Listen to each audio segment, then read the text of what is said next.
অমাবস্যার রাত। সেদিন রিমি বাড়িতে একা ছিল, কিন্তু সে জানতো না রাত 12টায় তার দরজায় কে আসতে চলেছে। দরজায় কে ধাক্কা দিল। কে? দিদি, দরজাটা খোলো, আমি খুব ভয় পেয়েছি। রিমি দরজা খুলতে যাচ্ছিল, ঠিক তখনই তার ফোনে মায়ের মেসেজ এলো।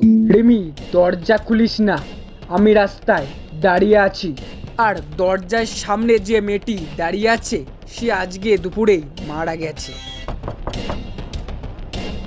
আবার দরজায় ঠক ঠক। দিদি, আমি জানি তুমি ভিতরে আছো। জানালায় দেখা গেল একটি ছোট্ট মেয়ের হাতের ছাপ। রিমি ভয়ে ভয়ে পিছিয়ে গেল। আবার দরজায় ঠক ঠক। কিন্তু এবার দরজার বাইরে কে ছিল?